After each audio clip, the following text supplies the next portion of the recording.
Hello नमस्कार, मैं सोनू कुमार स्वागत करते हैं आपको प्रेरणा क्लासेस में। हम लोग आज क्लास 10th है, ठीक है ना। क्लास 10th के चैप्टर 6 मैथ के चैप्टर 6 चल रहा है, प्रश्नावली 6.3, ठीक है। आपको मैथ क्लास 10, ठीक है। निकल गया। आइए क्वेश्चन नंबर 6 तो 7 क्वेश्चन है, ठीक है। 7 नंबर क्वेश्चन क्या कर रहा है, देखिए। कह रहा है कि आकृति 6.38 ये वाला आकृति दिया हुआ है। इसमें आपको कह रहा है AEP, यहाँ देखिए AEP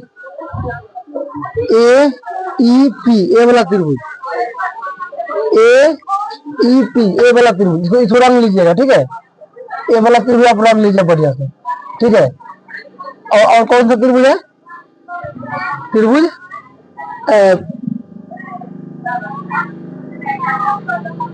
नहीं ना है, तो इसको समझ लेते हैं पहले। इसमें कह रहा है ABC में शीर्ष लंब AD है। शीर्ष लंब क्या है? एरिया, लंब डाला जा रहा है। और फिर C बिंदु P पर प्रतिच्छेद करती है। C किस पर प्रतिच्छेद करेगी? P पर। और यहाँ भी आपको 90 का कोण बनेगा, ठीक है, 90 का कोण बनेगा, ठीक है। तो इसमें पहला पार्ट में सिद्ध करना है कि AEP समरूप होगा त्रिभुज CDP के, ठीक है। AEP कौन हो जाएगा? AEP समरूप होगा CDP, मतलब एक छोटा वाला त्रिभुज। तो इस त्रिभुज में देखना है क्या क्या बराबर होने वाला है। सबसे पहले जो दिया है तो लिख लिए। यहाँ देखिए ABCD में दिया है कि AD लंब BC है, यहाँ लिख दिए। मैंने ABC के लंब शीर्ष लंब AD है, तो यहाँ लिख सकते हैं ना, AD लंब है, AD किस पर लंब है? BC पर, ठीक है। और यहाँ पे फिर भी और C लंब है, ठीक है। और CE किस पर लंब है? AB पर, समझे कि नहीं? चलिए अब P बिंदु पर काट रही है, यहाँ पे क्या P बिंदु पर काट रही है। अब हमको सिद्ध करना है कि जो ए वाला त्रिभुज है, ए वाला त्रिभुज के समरूप होगा, ठीक है। सबसे पहले दोनों त्रिभुज में देखिए क्या क्या बराबर हो रहा है। तो सबसे पहले देख रहे हैं यहाँ पे 90 का कोण कहाँ बन रहा है? यहाँ देखिए, यहाँ 90 का कोण बन रहा है, यहाँ 90 का कोण बन रहा है। इसको मतलब यहाँ E के पास 90 है, यहाँ पर D के पास 90 है। इसको लिखेंगे कैसे? D को बीच में रखेंगे, यहाँ पर E को बीच में रखेंगे। कैसे लेंगे? AEP, और यहाँ इसको लिखेंगे CDP, मतलब यहाँ 90 है, प्रत्येक 90 डिग्री है। समरूप करना है, या तो भुजा समानुपात हो जाए, दो भुजा समानुपात हो जाए, या एक ही अनुपात में हो जाए दो भुजा, या दो कोण बराबर हो जाए। अब समरूप कर सकते हैं, चाहे तीनों कोण बराबर हो जाए, ठीक है। अब यहाँ पे देख रहे हैं ये जो ऐसे दो रेखा ऐसे कट रही है। अगर कोई तिर्यक छेदी रेखा एक दूसरे को काटती है तो आमने सामने कोण बराबर होते हैं, नहीं? यह कोण जो इस कोण के बराबर होगा।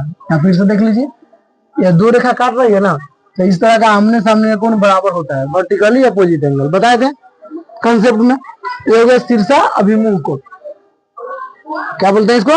अब दो चीज बराबर हो गया था, कह सकते हैं AEP समरूप त्रिभुज CDP किस नियम के आधार पर? तो ए समरूपता, एंगल समरूपता, यानी कोण समरूपता के आधार पर दोनों त्रिभुज क्या हो जाएगा?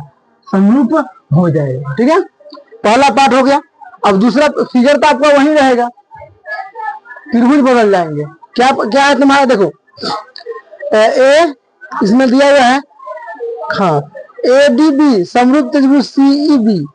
ADB कौन सा त्रिभुज देखिए था? ADB, अब है पूरा त्रिभुज, ठीक है। और कौन सा त्रिभुज?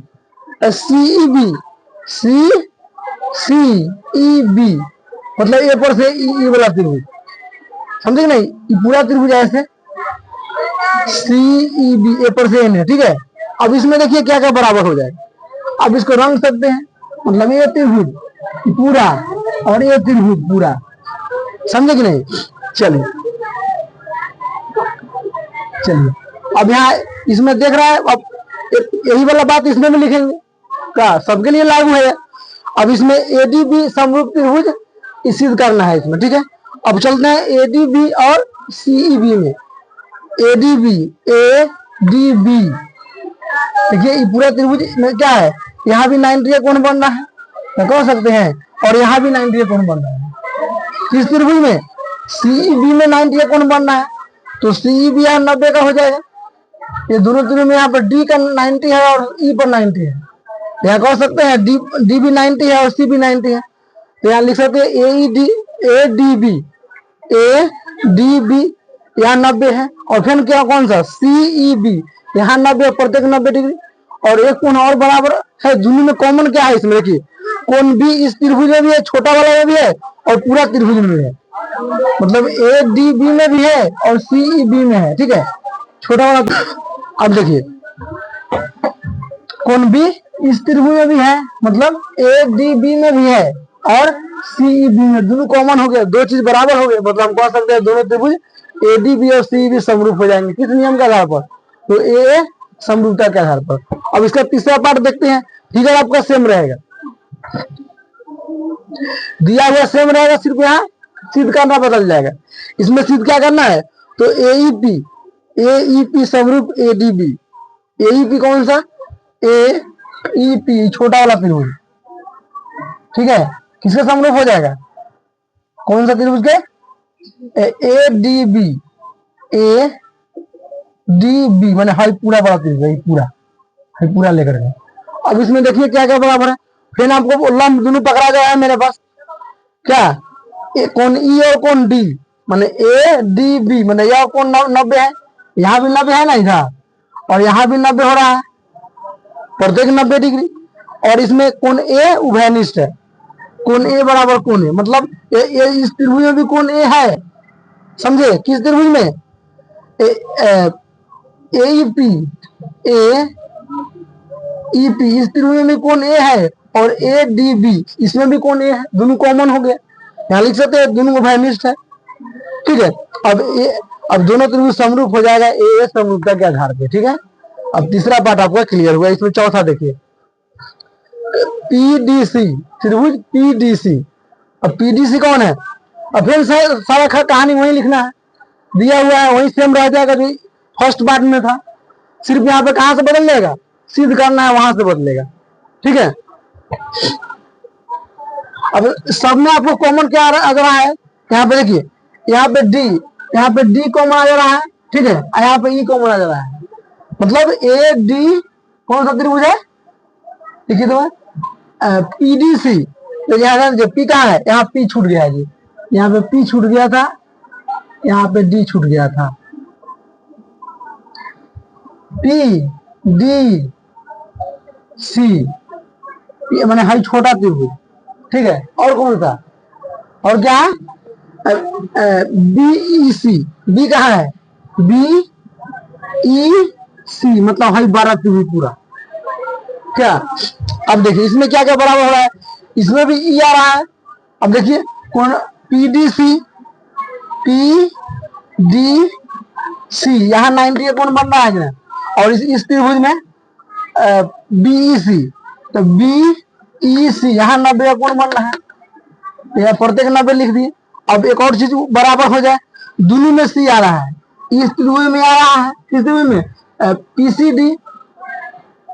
PCD इस त्रिभुज में C है, और किसमें? BEC दोनों में C कॉमन आ रहा है, तो दोनों में क्या होगा? C उभयनिष्ठ हो गया, यहाँ कौन C उभयनिष्ठ हो जाएगा, तो PDC समरूप त्रिभुज, BEC A समरूपता के आधार पर आपको प्रूव हो गया, समझे कि नहीं?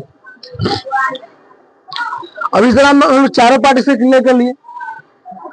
अब आठवां सवाल देखिए, समांतर चतुर्भुज ABCD की बढ़ाई गई भुजा AD पर स्थित E बिंदु है, B भुजा CD पर है, तो F पर प्रतिच्छेद दर्शाइए कि ABE समरूप त्रिभुज CBE, ठीक है। अब देखिए क्या हो रहा है, समांतर चतुर्भुज ABCD है, जो फिगर में क्वेश्चन में दिया है लिख लिए, समांतर चतुर्भुज ABCD के बढ़ाई गई भुजा, मतलब इससे भुजा बढ़ा करके यहाँ पर E बिंदु लिया गया है, समझे कि नहीं? देखिए E बिंदु है और BE भुजा CD को F बिंदु पर प्रतिच्छेद, और BE कहाँ पर काट रही है? यहाँ F पर काट रही है, तो इसको मिला देंगे, ठीक है। तो वही लिखा गया है एडी को ई तक बढ़ाया और बी से ई को मिलाया, बी से ई को मिला दिया, ठीक है। जो सी डी को मतलब सी डी किस पर काट रही है, ये प्रतिषेध करती है क्या काटता है, बात सही है। देखिए अब सिद्ध करना है कि बी ए बी ई कौन सा त्रिभुज, ए बी ई इधर वाला किसके समरूप है, C F B, C F B, A वाला त्रिभुज को समझ रहे हैं। ए वाला पूरा त्रिभुज जो है इस त्रिभुज के समरूप होने वाला है। कैसे होगा आइए देखते हैं।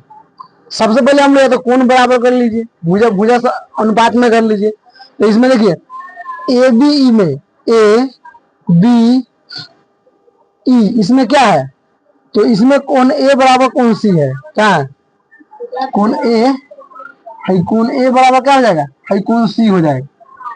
कोण ए बराबर कोण सी क्या है, तो समांतर चतुर्भुज के समूह कोण है। समांतर चतुर्भुज समूह कोण बराबर होते हैं, समूह कोण सामने वाला आमने सामने वाला। अब इसमें कुछ बन रहा है क्या, अब इसमें देखिए यहाँ पे कोण ए ई बी, ए ई बी मतलब हाई कोण, जिस कोण को बीच में रखा गया है उसी के बारे में बात होता है। यहाँ पे बीच में किसको रखा गया, ई को, यहाँ ई लिखा है बाबू, ठीक है। तो ए बी ई, ए कहाँ है, भाई है, ए ई बी, ए ई बी मतलब हाई कोण किसके बराबर है, तो ई बी सी के, ई बी सी के मतलब ई बी सी के मतलब हाई कोण के बराबर हो। ऐसा कब संभव है, दो रेखा अगर एक दूसरे को कट करती है तो उसका क्या होता है, उसके अंतर एकांतर कोण बराबर होते हैं, ठीक है। तो यानी यह कोण जो होगा इस कोण के बराबर होगा, देख रहे हैं ऊपर है तो नीचे वाला के बराबर होगा। ऐसा नहीं कि ये वाला इसके बराबर नहीं कर दीजिए, गड़बड़ हो जाएगा, समझे कि नहीं, समझे। या डबल कर देते हैं, ये रेखा डबल कर देते हैं, समझ में आएगा, ठीक है। आइए दो चीज बराबर हो गया मेरा काम बन गया। अब कह सकते हैं कि ए समरूपता से दोनों त्रिभुज क्या है, समरूप हो गए, हो गया, यही तो सिद्ध करना था। आइए नेक्स्ट 9 नंबर आकृति 6.39, ये वाला आकृति के बारे में कह रहा है, ठीक है।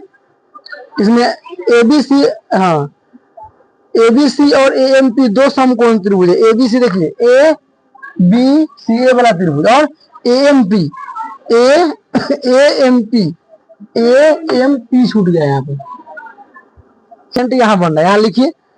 तो क्या सिद्ध करना है आपको, देख रही है। और बी और एम कोण समकोण है, समकोण मतलब 90 डिग्री। जहां भी कोई रेखा आके सीधी खड़ी हो जाए वहां पे 90 का कोण बनता है, 90 का कोण बनता है। अब यहाँ पे यहाँ खड़ी हो जाए 90 हो गया, यहाँ पे 90 हो गया। तो यहाँ क्या सिद्ध करना है आपको, एबीसी समरूप होगा एएमपी के, जो बड़ा वाला इस त्रिभुज के समरूप हो जाएगा। और क्या करना है, इसकी भुजा अनुपात में हो जाएगी सी ए बटा पी ए, सी ए बटा सी ए, सी ए बटा पी ए।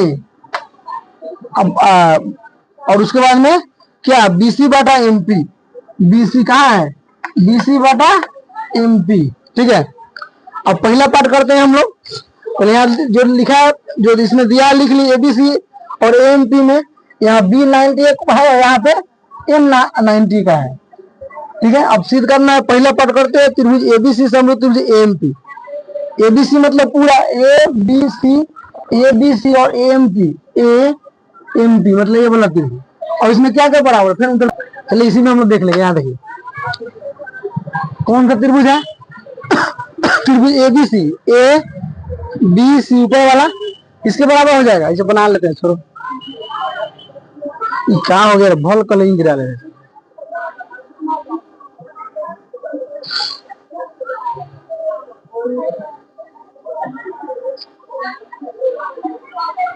ऐसा कुछ है फिगर आपका ए बी।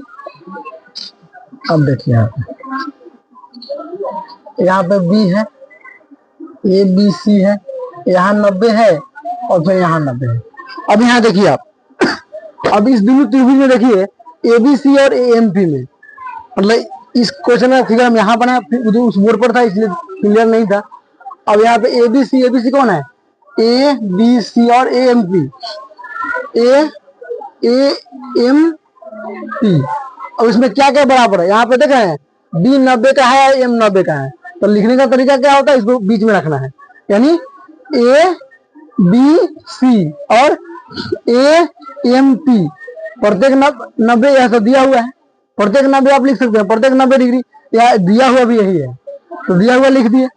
अब कोण ए बराबर कोण ए, अब कोण ए इस त्रिभुज में भी है और एबीसी में भी है और एएमपी में भी है, दोनों फाइनिस्ट हो गया, तो कह सकते हैं जो है एबीसी समरूप त्रिभुज एएमपी किस नियम के आधार पर, ए समरूपता के आधार पर। ठीक है, ये क्लियर हो गया। अब 2 नंबर में देखिए, 2 नंबर में वही बात दिया है, एबीसी 90 है, एएमपी 90 है, तो यह सिद्ध करना है। तो आप पहले प्रूव कर चुके हैं इसको, एबीसी और एएमपी दोनों क्या है, त्रिभुज छूट गया है, यहाँ पे एएमपी त्रिभुज लगाते हैं, त्रिभुज एएमपी। ठीक है, अब यहाँ देखिए, ये आप ऑलरेडी पहले आप प्रूव कर चुके हैं इतना।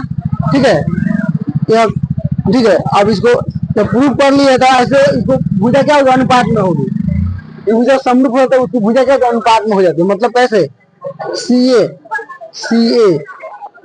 ए बटा टी ए, ऐसे समझ रहे हैं, सी ए ऐसे लास्ट वाला, पहला लास्ट पहला लास्ट, सी ए बटा टी ए और बीसी बटा एम पी, कैसे, C P S T corresponding part of similar triangle, समरूप त्रिभुजों के संगत भाग बराबर होते हैं। ठीक है, इससे यह प्रूव हो गया। यह जो है आपका ऑलरेडी सिद्ध है, या तो पहले सिद्ध कर चुके हैं, यहाँ सिद्ध है, यहाँ लिख दिए सिद्ध है। ठीक है, समझे कि नहीं, 10 नंबर देखिए। अब देखो सी डी और जी एच दिखाई दे रहा है, सी डी और जी एच देख रहा है, सी डी और जी एच, एबीसी, यह एबीसी का है और यह ऐसे समद्विभाजक है जो डी और एच बिंदु क्रमशः एबीसी का है, डी और एच बिंदु एबीसी के और एफ ई जी के भुजा ए बी और एफ ई पर स्थित है, मतलब ए बी पर स्थित है, एफ ई पर स्थित है। ठीक है, तो क्या, तो एबीसी समरूप त्रिभुज, दोनों त्रिभुज आपस में समरूप है, सिमिलर है, तो आपको सी डी बटा जी एच और ए सी बटा एफ जी सिद्ध करना है। तो सबसे पहले यहाँ देखिए क्या क्या बराबर हो सकता है दोनों त्रिभुज में, समझिए। सबसे पहले यहाँ देखिए आपको कोण सी, अब देखिए ये तो समद्विभाजक है, तो दोनों आधा होता होगा, तो इसको एक मान लीजिए, तो भी एक होगा, दोनों बराबर होगा, ये 2 होगा तो ये भी 2 होगा, समझे। अब देखिए कोण सी डी सी ए बराबर D C B, D C A D C A बराबर डी सी बी, मतलब यह दोनों आपस में क्या होगा, यहाँ पर कोण सी जो है दोनों के लिए है, यहाँ पे एच जी एफ ऊपर वाला हाई वाला कोण और एच जी ई यह कोण दोनों आपस में बराबर है। ठीक है, यह दिया हुआ है, तो सिद्ध करना है कि सी डी बाटा जी एच, सी डी कहाँ गया, सी डी बाटा जी एच और ए सी बाटा एफ जी, ए सी का है, ए सी बाटा एफ जी क्या होगा, अनुपात में होगा। अब हमारे पास दोनों त्रिभुज में क्या क्या दिया है, कोण ए बराबर कोण एफ, देखिए यहाँ पे कोण ए जो है कोण एफ के बराबर होगा, समरूप त्रिभुज संगत कोण बराबर होता है, पहले त्रिभुज समरूप देख चुका है पहले। ठीक है, और कोण सी बराबर कोण जी, कोण सी है, कोण जो सी होगा जी के बराबर होगा, ये भी समरूप त्रिभुज के संगत कोण है, तो भी बराबर होंगे। आइए अब यहाँ तो दोनों आधा ना है, तो 2 से भागा देंगे ना, ये पूरा ये कोण थोड़े है, आधा आधा है, तो 2 से भागा देंगे, तो 2 से भागा देने पर पूरा 1 प्राप्त होगा ही, और फिर नहीं पूरा 1 प्राप्त होगा जी, तो ये तो कोण 1 हो गया, ये कोण 2 हो गया, समीकरण 1 और 2 से देखिएगा, समझे ना, तो दोनों का कोण बराबर हो गया, तो दोनों त्रिभुज क्या हो जाएंगे, समरूप हो जाएंगे, किस नियम के आधार पर, ए समरूपता कसौटी के समरूपता के आधार पर। अब जब त्रिभुज समरूप हो गया तो उसमें हर चीज बराबर हो जाता है, यहाँ कैसे हो जाएगा, सी डी बाटा जी एच और ए सी बाटा एफ जी, ये कब जाएगा, ये आपको प्रूव करना था। ये पहला पार्ट आपका प्रूव हो गया। दूसरा पार्ट है एबीसी समरूप त्रिभुज, ये तो दिया हुआ है पहले, कोण D C A, D CCA बराबर DCB, सारा उसी तरह प्रूफ हो जाएगा। अब ये तो दोनों दिया हुआ है, माने जो इसमें लिखे थे ना वही चीज इसमें लिख लिया। अब प्रूफ हमको करना है दूसरा पार्ट इसमें का, यहाँ लिख लिए, ठीक है। अब दोनों त्रिभुज समरूप है दिया हुआ है, तो इसका कोण बराबर होगा, जो कोण B होगा बिचला के बराबर हो जाएगा, पहला के बराबर हो जाएगा। तो यहाँ C तो आधा है, वही वाला नियम फर्स्ट वाला, C तो आधा है तो ये वाला इसके बराबर होगा, 2 से भागा देंगे तो ये पहला कोण बराबर होगा, पहला और दूसरा से दोनों त्रिभुज जाएगा, समरूप हो जाएगा। फिर तीसरा पार्ट वैसा ही है, फिर यही वाला कहानी पूरा लिखना है, पहले यहाँ तक पूरा कहानी लिख लेना है यहाँ पे, समझे कि नहीं। फिर सिद्ध करना है, फिर यहाँ चेंज कर लेना है, इसको ला देना है DCA बराबर HGF रख दिए। अब फिर वही कहानी है जो 1 नंबर के प्रूफ किया है ना, वही सारा कहानी है इसमें, समझे कि नहीं। फिर कोण को आधा कर लिए तो हमको 1 और 2 कोण प्राप्त हो गया, ठीक है। अब जब यह दोनों कोण बराबर हो गया तो ये अब दोनों से क्या हो जाएगा, ये समरूप हो जाएगा, ठीक है। इस तरह जो है आप इस तरह आपका 10 नंबर क्वेश्चन खत्म हुआ। अब इसमें 6 क्वेश्चन और है, ठीक है, जो अपने आप में पूरा क्लास लेगा हमें, ठीक है। Thank you.